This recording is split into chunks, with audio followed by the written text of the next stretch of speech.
We got Baker Mayfield on one side. We got Drake May on the other side. On this episode of Fear the Bay, I'm going to give you a game preview for this Week 10 matchup for your Tampa Bay Buccaneers. Also, the latest injury news. Who's in, who's out, as well as my keys to the game. If the Buccaneers do these three things, I think they come out of Raymond James Stadium on Sunday with a victory, advance to 7-2. And also, the Week 10 picks, my picks, Adam Slivon's picks, all that and more on this episode of Fear the Bay. Bucs fans, welcome back to another episode of Fear the Bay, where your support makes all other 31 teams fear the Bay. I'm your host, Danny Morales, and I'm back. We're back here at Fear the Bay. The Buccaneers are back also. They were off in week number 9 with their bye week. It seemed like it came at the perfect time with all the injuries that they have. Well-needed rest for the Tampa Bay Buccaneers players and even the coaching staff. But it doesn't get easier. But Josh Grizzard, you've had 2 weeks to prepare for the New England Patriots. This is a battle between two number 2 seeds. The Buccaneers, of course, being the number 2 seed in the NFC, with the Eagles being the number 1 seed, and the Patriots, who are on a 6-game winning streak, and Drake May is playing lights out. The Patriots are the number 2 seed in the AFC. This is coming into the season. This was a game that I saw on the schedule and I thought was going to be a pretty winnable game, an easy, winnable game for the Tampa Bay Buccaneers. And the Patriots, along with the Colts, have been two of the biggest surprise teams, I would say, in the NFL so far this season. We'll see if that hot streak continues for the Patriots and for the Colts as well. But the Buccaneers don't face the Colts unless they both reach each other in the Super Bowl. But this is going to be a very exciting matchup. The Buccaneers, of course, before the bye week in week number 8, they won in New Orleans. It was somehow a 23-3 victory for the Buccaneers. It was an ugly game on offense. It was I didn't expect, honestly, real quick, a legacy game for Anthony Nelson on defense. Getting the pick 6, he was a monster on defense in that game. I want to see him continue to play like that. I need to see consistency out of him because in one game, I mean, you gotta continue playing like that. But in one game, he's made, I feel like, more of an impact than Hassan Reddick made throughout his time before his injury with the Buccaneers. And Hassan Reddick will be back, of course. But the bye week we just talked about, the Buccaneers really it appears that they're only going to get Luke Gedeke back from their long list of injured players.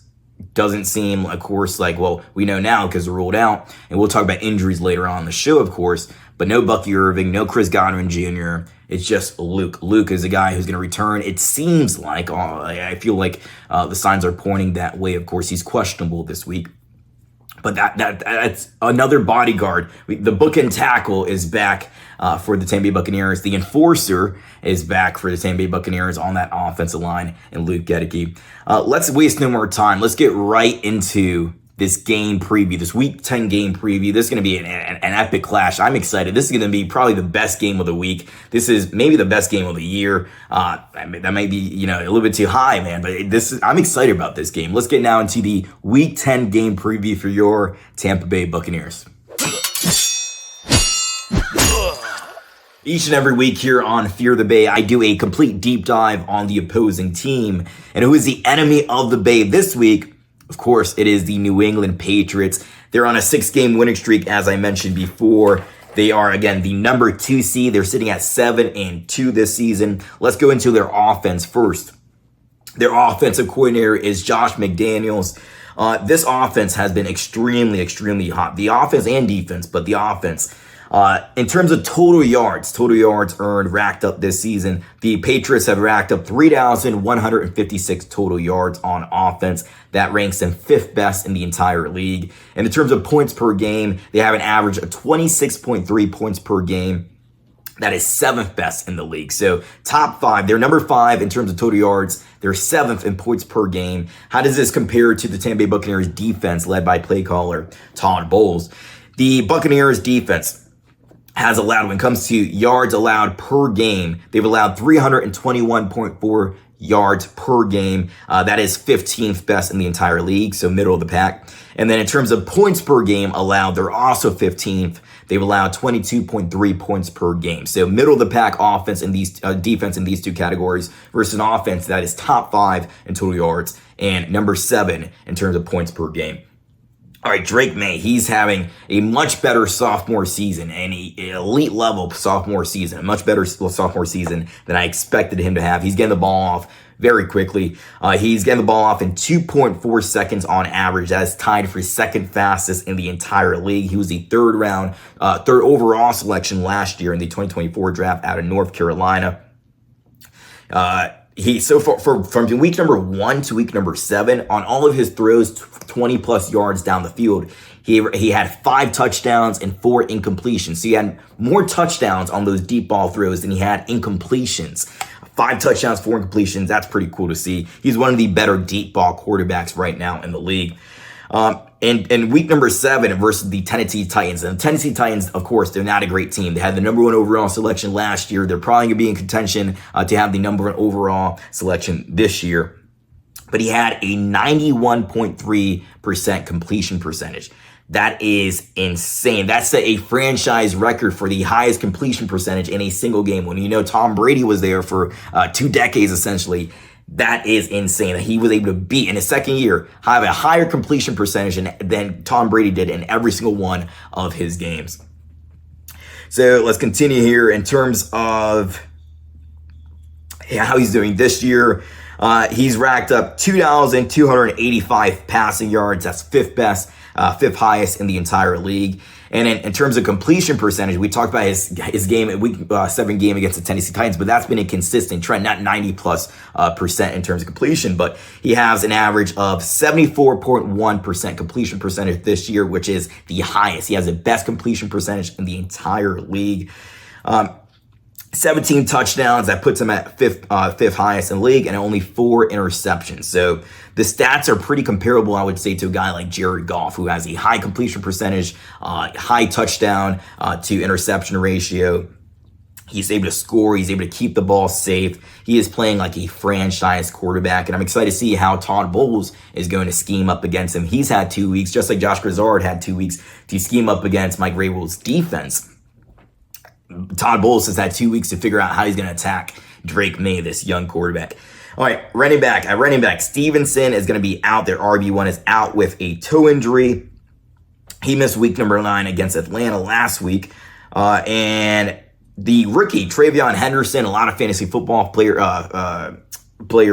they want him out there, the rookie. They want to see him get the bulk of the reps. They want him to carry the load there in New England. Travion Henderson, the 2nd round pick this year in the draft, he is going to likely be the RB1 this week, but we'll see how they split the load. In terms of wide receivers, their wide receiver 1 is 31-year-old Stefon Diggs. He's not prime Stefon Diggs anymore, but he can still be an effective weapon for a young quarterback like Drake May. He signed this offseason. He signed a 3-year, $69 million contract with 26 of that being guaranteed. So essentially just the first year is guaranteed. He tore his ACL last year with the Houston Texans. This year, how's he doing? He has 53 targets, 45 receptions, 508 yards, which is 17th highest in the league, 2 touchdowns. So again, he's not prime Stefon Diggs like we saw before with, for example, Josh Allen and the Buffalo Bills. But he still is an effective weapon. He's still a guy that you have to pay attention to and make sure you defend properly and you scheme up against properly. Kayshon Boutte, he is out this week. Besides Stefon Diggs, after wide receiver 1, they essentially, I don't see them as having a true wide receiver 2. They have guys that are essentially, like, I think their ceiling is more wide receiver 3, wide receiver 4 versus, a wide receiver 2 position like they're currently holding. But Kayshon Boutte, he's going to be out this week. He also missed last week with a hamstring injury. He's going to be out again this week. Mac Hollins, who he lives a barefoot lifestyle. He wears no shoes around. I'm sure Stank, this week he probably hates him, right? But I'm sure Stank appreciates his no shoe lifestyle. Stank from Loose Cannons. But Mac Hollins, he has 28 targets this week, 14 receptions, only 217 yards and 2 touchdowns. Demario Douglas, another wide receiver for the New England Patriots last week against the Atlanta Falcons. He stepped up. He had 4 receptions, 100 yards, and 1 touchdown. So he's another guy who the Buccaneers are going to have to look out for. But again, they don't have, in my opinion, they don't have a true wide receiver 2 in New England. They have guys who are wide receiver 3, wide receiver 4, wide receiver 5, but not a true wide receiver 2. And I think even Stephon Diggs is a fringe wide receiver 1, but they've still been able to win with the weapons that they have. At tight end, they have Hunter Henry. Hunter Henry so far this year, he has 368 yards, 4 touchdowns. He has a 68 overall PFF rating. PFF has him ranked as the 19th overall best tight end this year. At tight end 2, they have another veteran, Austin Hooper, former Atlanta Falcon tight end. We know him from the NFC South. He has 1 touchdown this season. All right, in terms of offensive line, the New England offensive line is, I would say, very good in pass blocking. That has been their strength so far this year, pass blocking. At left tackle, they have their 4th overall selection out of LSU, Will Campbell. He's like the perfect Mike Vrabel left tackle or offensive lineman. He has allowed so far this season 5 sacks, but overall and some of those came up against Myles Garrett. Myles Garrett had when the Browns faced the Patriots, Myles Garrett had a 5-sack game, but the Patriots were still able to win that game. So some of his sacks were given up by a generational pass rusher, Myles Garrett. The Buccaneers have nobody that gets close to Myles Garrett unless, Anthony Nelson somehow plays like he did against the Saints in week number 8 every single week. And even then, it's not Myles Garrett caliber play. But he has Will Campbell, rookie left tackle, has a 71.4 overall PFF rating. PFF has him ranked as a 19th overall best offensive tackle. He has a 74.2 pass block grade and a 70.5 run block grade. So he stepped in at left tackle for Drake May, covering his blind side, and he's done a very good job. He's played exactly, I would say, like you would want your left tackle, your 4th overall selection to play. Kind of like a Tristan Wirfs right out of the gate in 2020. All right, at left guard, I would say left guard is their biggest weakness. Left guard, also another rookie, Jared Wilson. I would say he's the weakest link on that offensive line. He has a 48.8 overall PFF grade, a 53.6 pass block grade, and a 44.9 run block grade. He hasn't been too good so far this season. He's allowed 21 pressures from that left guard position, 4 sacks he's allowed, and also 5 QB hits. That left guard position, that is their biggest weakness in that entire offensive line, but especially in that interior offensive line. The veteran at center is Garrett Bradbury. He's done very good for himself this season. He's allowed 0 sacks, 0 penalties. He's only allowed 2 QB hits and 8 total pressures. He's been solid on that offensive line for the Patriots. He has a 65.2 overall PFF grade in terms of, pass block grade. He's ranked as the 10th best center in terms of pass blocking. Again, pass blocking is the strength of this New England offensive line. On the right side, they have some veteran offensive linemen. But the one I want to talk about is Morgan Moses at right tackle. So he's only allowed 1 sack and 2 QB hits, but he's allowed 17 pressures so far this season. So he hasn't given up the sacks, but he has allowed pressure to get into and interfere Drake May's ability to get the ball off. So for Yaya Diaby and Anthony Nelson, whoever's lining up on the right side, they'll probably switch around at times. Who's ever going up against Morgan Moses, the veteran offensive lineman, the veteran right tackle, who's in his 12th season, you have an opportunity to get back there at least. He's allowed 17 pressures. He's not horrible. He's a pretty solid offensive tackle. But you have a chance to interfere. You have a chance to get to Drake May and try to see what you can do and try to get him down. Don't just get close, get him down. But let's get now into the defense for the New England Patriots and also the special teams unit for New England. Bucs fans, want to know how you can help this channel, Fear the Bay, continue to grow and expand? Well, all you have to do are 3 simple things, and they're absolutely free. And what are those things, you might be asking? Well, like, subscribe, and comment. Like, subscribe, and comment. When you do that, when you engage with the content, what happens is YouTube's algorithm continues to push this content out to more phenomenal Bucs fans like yourself. So please, if you have not done so already, like, subscribe, and comment. Those things help me out tremendously, and they help our channel, they help our community continue to grow and grow and grow and expand to brand new heights. Let's get back to the video. We definitely do not want to miss that. All right, let's get now into this defensive unit for the New England Patriots and also the special teams. Their offense is good. But their defense is kind of just as good. They're really good. They're good on all 3 phases: defense, offense, and special teams. Defense for the New England Patriots. In terms of yards allowed per game, they have allowed 299 yards on average per game. That is 9th best in the entire league. And also, in terms of points per game allowed, they've allowed 18.8 points per game, which is the 6th lowest in the entire league. So they're really good on offense. They're also really good on defense. All right, so how does that compare to the Tampa Bay Buccaneers offense? So just like the defense, they're kind of middle of the pack in these categories as well. The Tampa Bay Buccaneers offense, in terms of yards per game, they've racked up 323 yards per game on average. That is 17th best in the league. And then in terms of points per game, this Buccaneer, we know they're sluggish on offense as of late. They have racked up 24.6 points per game. That's 16th best in the league. So in these categories, in middle of the pack, both on offense and on defense, versus a New England Patriots team that on offense and on defense in these categories, they're top 10. So this is going to be a very tough game for the Tampa Bay Buccaneers. It's still a winnable game, but it's not going to be easy. It's not going to be easy at all. But they've had 2 weeks to prepare for the New England Patriots. All right, so let's get into this defense now. So their edge rushers are pretty good. Not like world beaters, but they are solid. So let's start with Slivon, Slivon. So he's in his 6th year in this league. He was a first-round draft pick to Jacksonville in 2020. He's also played with the Las Vegas Raiders last year. Now he's with the New England Patriots. For 2020 to 2024, he had 10 sacks in total. So that's why he was considered essentially a bust in Jacksonville, because when you draft these edge rushers, especially high, you expect him to have high sack production. He didn't have that. But 10 sacks in total throughout 5 seasons there. And now, so far in week number 10, he has 5.5 sacks. That is a career high for him in a single season. He has 1 forced fumble also, 7 tackles for losses, and 9 QB hits. This Mike Vrabel defense is a very good fit for him. Interior defensive lineman, Christian Barmore, he's in his 5th season. He's been very good as well.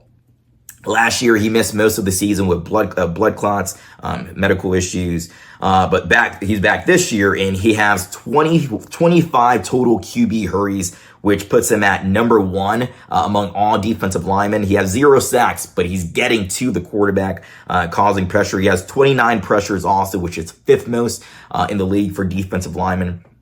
Very good at generating pressure. His partner, when they go into nickel, they're an interior defensive lineman. Milton Williams, who is a big acquisition this offseason for the New England Patriots, signed from the Philadelphia Eagles. He signed a 4-year, $104 million contract. 51 of that is guaranteed. He's had 32 pressures this year, which is 3rd highest for all defensive linemen. Really good. 3.5 sacks and 24 hurries, which puts him at 2nd most for defensive linemen. So in terms of QB hurries, Christian Barmore, number 1, Milton Williams, number 2. So they're creating pressure. They're getting pressure from the interior. That entire defensive line is really good. That's going to be when we get to keys to the game, that's going to be an issue for the Tampa Bay Buccaneers. Have to make sure that these guys don't get to Baker Mayfield. Make sure Baker Mayfield is protected, but we'll wait to talk about that. All right, Harold Landry III, he played with Vrabel in Tennessee. He was drafted 8 seasons ago at this point. He has a 71.3 overall PFF grade this year. He has 5.5 sacks also, just like his partner in crime, Slivon. And he has 36 pressures, which ranks 9th highest for all edge rushers. So again, he's generating pressures. He's getting sacks. That entire defensive line unit is doing their job. And they're part of the reason why they're a top 10 overall defense. At inside linebacker, Christian Ellis is not going to play in this game. We'll talk about him when we talk about injuries. Robert Spillane, he's a good inside linebacker. He's one of their key players on defense. Throughout the last 2 seasons before this season, 2023 and 2025, he's had 5 total interceptions, 5.5 sacks, 1 forced fumble, and 11 PBUs. He's a really good inside linebacker for the New England Patriots. This is his 1st season with the team. He played throughout those 2 seasons, 2023 and 2024, with the Las Vegas Raiders. He has a 73.7 overall PFF grade, 49 solo tackles, 2 interceptions this year, and also 1 sack. He is another guy that Todd Josh Grizzard on offense, the offense coordinator needs to look out for. All right, in terms of this backfield, the defensive backfield, they have their star young cornerback in Christian Gonzalez. Christian Gonzalez was the 17th overall selection 2023 out of Oregon 2 years ago. Last year, he had 2 interceptions, 11 PBUs, 1 forced fumble. He was targeted 88 times and allowed only 49 completions. This year, he has 24 solo tackles, 0 missed tackles. So we see in the Tampa Bay Buccaneers, Levante David, Jamel Dean at times, Zion McCollum. Missed tackles, he has 0 missed tackles this year. He's had also 1 forced fumble. He's had no forced fumble. That was Christian Gonzalez. But he has 63.3. He has a 67.3 passer rating allowed, which is really good. The perfect passer rating is 158.3, and he's allowed a passer rating of 67.3. Really good there. He's been targeted whoever he's covering has been targeting 35 times, and he's only allowed 16 receptions. He is a very good corner there. He hasn't racked up the interceptions so far this season, but he is a good corner. And who is his partner in crime opposite? Who is the CB2? It's one of the original Gravediggers. Remember Carlton Davis III, who the Buccaneers traded away to the Detroit Lions. Zion got his starting role after that, and then he's now an $18 million cornerback with the New England Patriots. One of the big things with Carlton Davis was he was never able to stay healthy. He's been able to stay healthy for all the games so far this season. I believe he's played 94% of the snaps. So he's been healthy. He's been active. He's been doing everything that the New England Patriots need him to do. But he does have a 54.9 overall PFF grade. PFF has him ranked as the 81st overall best cornerback, 81st out of 105 corners. So he's ranked almost like dead last, like super low, of course, here. He's allowed a passer rating of 118.2. He has 3 PBUs, 4 missed tackles. He's been targeted 36 times. He's allowed 24 receptions on those targets. So he's a bit of a weakness there. He's in his 7th season. He's a little bit, he's an older cornerback now. He's been banged up throughout his career. So he might be, the Buccaneers don't have much star power at wide receiver anymore, but he's a guy that you might want to target and look towards. At the nickel position, they love Marcus Jones. Marcus Jones just got a contract extension. He's also one of the return specialists. Really good overall player. He just signed a 3-year, $36 million extension. He has a overall PFF grade of 64.9. He's ranked as the 38th overall best corner. He has 2 interceptions this year, 1 sack, and 34 solo tackles, which is 13th most for corners. Jalen, in terms of the secondary and to the safeties now, Jalen Hawkins has been very good. He's been a very good player so far for the New England Patriots. He has a overall PFF grade of 80.2, which is PFF has him ranked as the 2nd best overall safety in the entire league. He has 2 sacks, also 2 interceptions. He's been targeted 17 times, has allowed 10 receptions on those 17 targets, and a passer rating of 93.8 overall. So he's been really good for them. We'll see, Baker Mayfield, he's started off a bit sluggish in these games. He's had some overthrows, some underthrows at time, but more overthrows than underthrows. You hope he doesn't get picked off by Jalen Hawkins. Jalen Hawkins is one of their strengths. Christian Gonzalez and Jalen Hawkins are their key players in that secondary. And next to him, you have a rookie in terms of Craig Woodson. So Craig Woodson is the 4th overall selection this year for the Patriots out of Cal. He has a 61 point overall PFF grade, 0 interceptions. He's missed 6 tackles, and he's allowed a passer rating, an astounding passer rating of 134.2. That is 13th highest for safety. So, the secondary in terms of Christian Gonzalez and Jalen Hawkins, they're good. But Carlton Davis and also Marcus Jones at nickel. But Carlton Davis and Craig Woodson, there's some holes in that secondary that the Buccaneers offense might be able to exploit. All right, on special teams, they have Borregales. He is their rookie kicker. His brother, Jose Borregales, was a practice squad player kicker for the Buccaneers in 2021. the rookie has been very good this year. He's 13 for 14 on field goals, 24 for 25 on extra points, and his long is 53. And then at punter, they have Bryce Behringer. Bryce Behringer was their 6th overall selection in 2023 out of Michigan State. He's had 30 punts so far this season. 12 of those have been able to pin back teams inside of the 20, and he has an average of 46.7 yards per punt. And then also their kick return specialist. Kick return specialist is Antonio Gibson. And then for punts is Marcus Jones, who we talked about. Both of them have a touchdown, a return for a touchdown this season. So the coverage unit for the Tampa Bay Buccaneers needs to step up also. This is a team in the Patriots that is good on offense, good on defense, good on special teams as well. Let's get now to the injuries for your Tampa Bay Buccaneers in week number 10. The Tampa Bay Buccaneers had 12 total players on their injury report this week. They also opened up the 21-day practice window for Luke Gedeke, right tackle, to be activated off of IR. I feel like he's going to return this week. We will see. The Buccaneers are going to see how he feels on Saturday and make that determination. Then they'll keep it a secret, of course, but I feel like he's trending towards playing. But Chris Godwin Jr., he's still dealing with that fibula injury. Even when he comes back, I don't know if he's going to be the Chris Godwin of old. I think this injury is a bit too complicated. He's getting a bit older, of course. I think he becomes... I've loved what he's done throughout his career here in Tampa Bay. I am not doubting him. I might be wrong, but I think he'll become more of a, if he comes back this year, more of a simply a possession wide receiver. It feels like even the games that he was back in, the Philadelphia Eagles game, for example, he couldn't cut properly, and that's something that he acknowledged himself. His routes weren't as crisp as before. I think he becomes more of a possession wide receiver, and that's not bad for an aging. He'll be still a good solid wide receiver, but close to 1,000 yards or high touchdown reception numbers, I don't think we get that anymore. But I still think the Buccaneers have a solid receiver in Chris Godwin Jr. and a great mentor for Emeka Egbuka, who is the future of this wide receiver room for the Tampa Bay Buccaneers. But he is going to be out with a fibula injury. That seems like a very complicated issue there. When will we get him back? We don't know, but he's still not on IR. They haven't placed him on IR yet. Bucky Irving.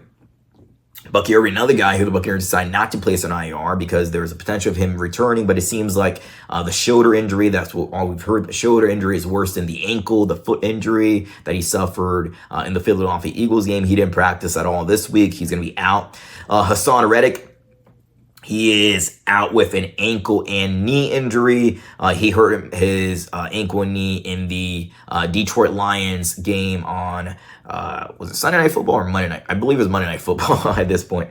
But he didn't practice this entire week also. We saw what Anthony Nelson did at his place against the New Orleans Saints, but I think it's a bit unfair to expect Anthony Nelson to play like he did against the Saints every single week. But this gives a guy, again, like Chris Braswell, who hasn't done anything since the Buccaneers drafted him with the 2nd overall selection at Alabama last year. It just gives him more opportunities, gives more opportunities to a guy like Anthony Nelson. Also, Mo Camara, who is going to probably be off of the practice squad, elevated this week. We will see. Marquise Watts, another edge rusher. He has a hand injury. He's been out for this practice this entire week. He's going to be out in this game also. So the Buccaneers have 2 players listed as questionable. That's Luke Gedeke, Luke Gedeke at right tackle and Luke Haggard at right guard. Again, Luke Gedeke seems like he's going to return this week. All signs are kind of pointing that way, but the Buccaneers are going to see how he feels after practicing in full on Friday. They're going to see how he feels on Saturday. Luke Haggard, he practiced in full this entire week. He was dealing with a shoulder injury. He's questionable. Now, the question is, who do you have at right guard if he's healthy? Do you have Michael Jordan in at right guard? Do you have Luke Haggard just resume his spot at right guard? Do you have a guy like Elijah Klein? Do you have Dan Feeney, who started against the New Orleans Saints? Who do you have at right guard? That's going to be a question mark, but it's going to be a question mark going forward throughout this entire year. One of these guys need to capitalize and solidify their spot for the remainder of the season as the starting right guard for this team right next to center Graham Barton. All right, so for the New England Patriots, Kayshon Boutte, one of their wide receivers, he's going to be out this week with a hamstring injury. We talked about that earlier. He also missed last week against the Atlanta Falcons. Christian Ellis, who hasn't been too great for their defense, he's out with a hip injury. And then Stevenson, their RB1, he's out with a toe injury. Travion Henderson, we talked about that too. He's likely going to be the RB1 for the New England Patriots. Let's get now to the keys to the game for your Tampa Bay Buccaneers in week number 10. Ever since the San Francisco 49ers game, it feels like this offense has been a bit sluggish. They were really hot against the Seattle Seahawks. That was a game that was going to come down to who had the ball last and who didn't make a mistake. We know Sam Darnold made a mistake. The ball got tipped off of Logan Hall's helmet. Levante David was able to catch that interception, seal the game for the Tampa Bay Buccaneers. But the offense for the Buccaneers in that game and for the Seattle Seahawks, it was on fire. The Buccaneers were really hot on offense. But ever since really the San Francisco 49ers game, this offense has looked sluggish. It's looked slow. It's looked like they're clawing their way to a victory. It just seems like they can never get in rhythm. If you remember in that 49ers game also, there was two instances kind of back-to-back where Emeka Egbuka was in the middle of the field wide open and Baker Mayfield just couldn't hit him on those two throws. So last week we saw them, 2 weeks ago at this point because of the bye week, we saw them start off very sluggish on offense. It took until later on in the game in the second half to build something up. But just even Josh Grizzard on the goal line ran 5 straight run plays and none of them worked. It was a turnover on downs. There was no creativity in that, but we're on to the next game here. But I want to see, one of my keys to the game is the Buccaneers need to start fast on offense. Again, Josh Grizzard has had 2 weeks to scheme up against this New England defense. What has he been able to scheme up? He's a smart guy out of Yale. He is in his first season as a play caller, but you've had 2 weeks to prepare, 2 weeks to really break down and figure out what are the weaknesses and the strengths of this New England Patriots defense, who is, again, a top 10 defense. But you are a Super Bowl contender with the Tampa Bay Buccaneers, and Baker Mayfield is your franchise quarterback. You need to get him into rhythm early. I want to see the Buccaneers early go down the field, get Baker Mayfield a rhythm early. Get him, with some nice, easy completions, get him in the groove, get him in the mood, and go down the field and score. Not a field goal, but score a touchdown and keep that going. You don't need to score a touchdown every single drive. Of course, that is a dream, but I just want to see consistent movement, the ball consistently moving down the field, creative play calling, not calling 5 straight, runs up the middle on the goal line. There was no rollout there. There was no toss to one of the running backs. It was 5 straight runs up the middle, and none of them worked. And I don't know what Josh Grizzard was trying to prove, but whatever statement he was trying to prove, it didn't work. The New Orleans Saints were able to stop each one of those runs. It felt like they knew. Everybody, it felt like they knew what was coming. I just want to see Josh Grizzard call a great game where Baker Mayfield gets into rhythm early, and that can be consistent throughout the entire game. Also, I want to see, again, the last 2 keys to the game are in the trenches. I want to see the Tampa Bay Buccaneers offense, hopefully with Luke back at right tackle, Luke Gedeke back at right tackle, protect Baker Mayfield. We talked about Chason and Harold Landry, the 2 edge rushers for the New England Patriots. They both have 5.5 sacks this year.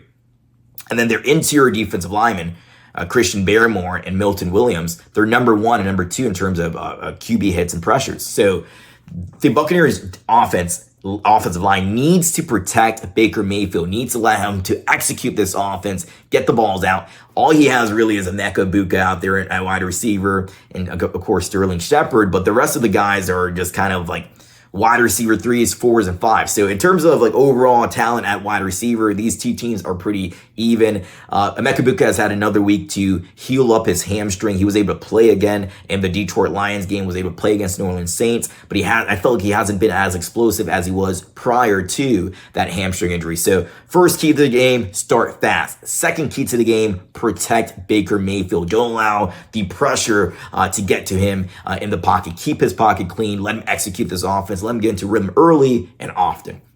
Lastly, Drake May is a young quarterback. I want to see Todd Bowles be aggressive, and I want to see this defensive line, these two edge rushers, Anthony Nelson and Yaya Diaby. I need Yaya Diaby to step up a bit. I need him to not just get close to the quarterback, but get those sacks. I want to see them get to Drake May early, get him outside the pocket. There's times, there was a film breakdown that I was watching on Drake May against the Tennessee Titans, and he had the highest completion percentage in a single game for a Patriots quarterback, like we talked about before. I believe it was 91.3%.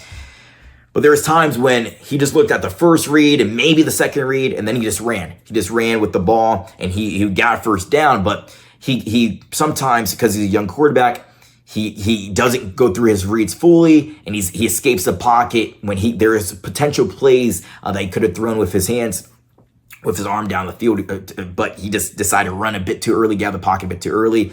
If you can, make sure Zion McCollum, good corner.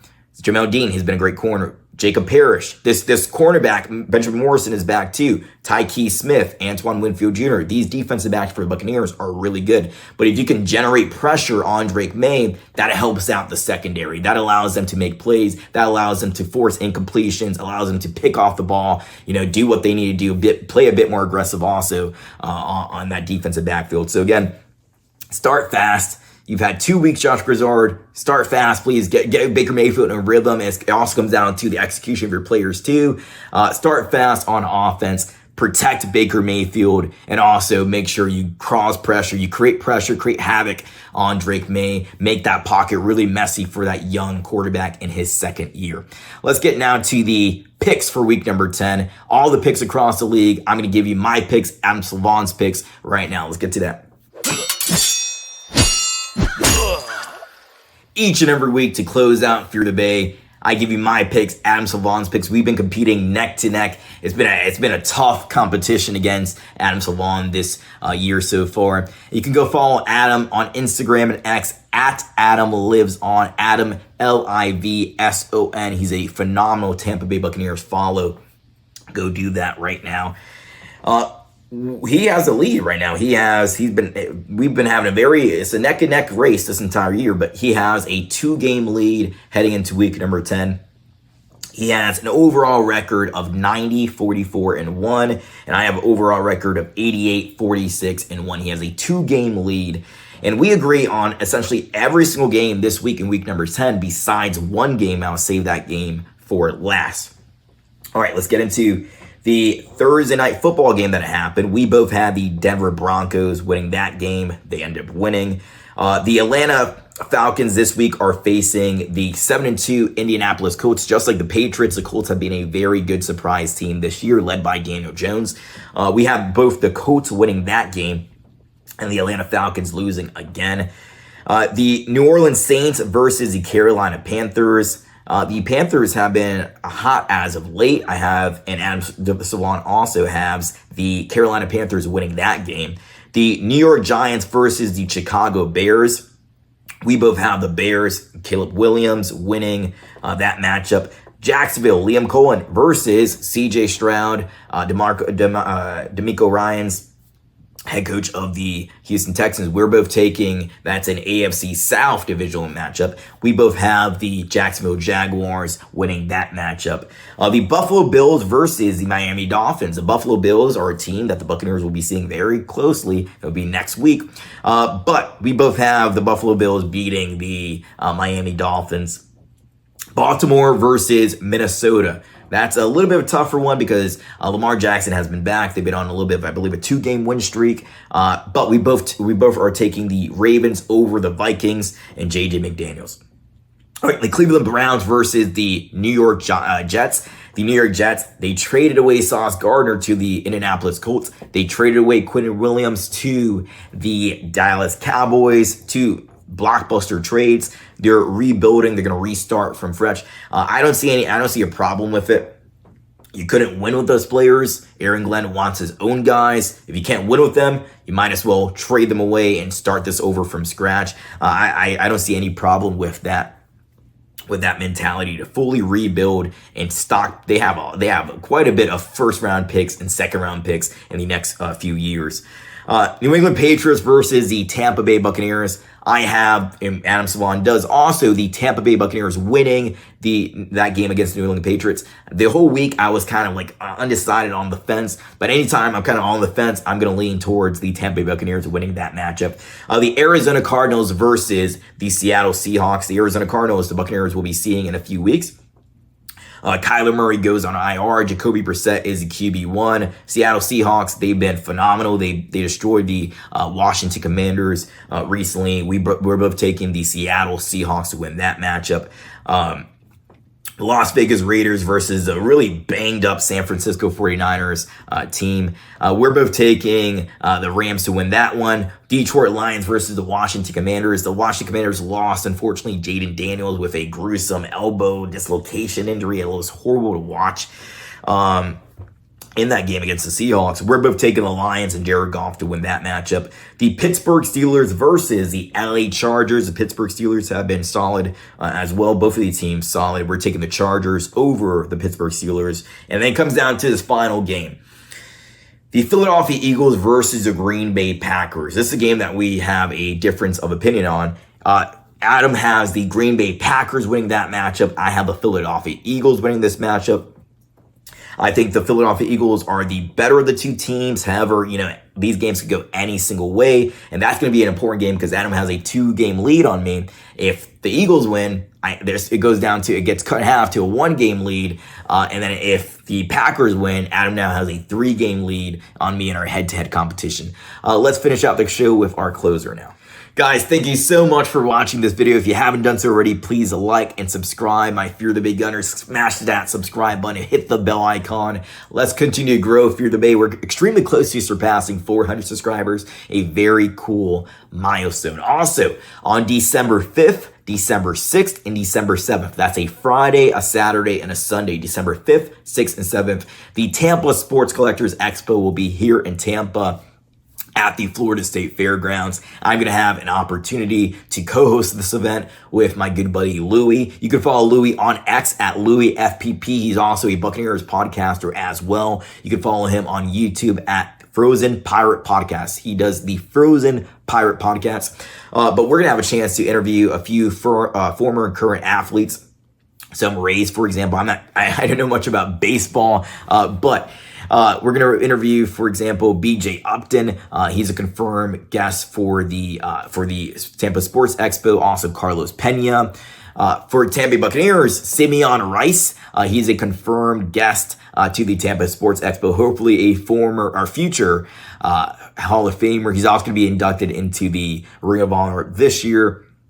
Also, Elijah Roberts, 5th-round draft pick out of SMU in 2025. He's going to be one of the also confirmed athletes, confirmed guests at the Tampa Sports Expo as well. If you want to learn more about the event, again, go to sportscornersignings.com. If you want to learn about exactly who's going to be there, what's the pricing, everything involved in that, go to sportscornersignings.com, and that'll give you all the information you need. Thank you guys again so much for watching the video. That's all I have for you guys today. I'm your host, Danny Morales, signing out. Bye-bye.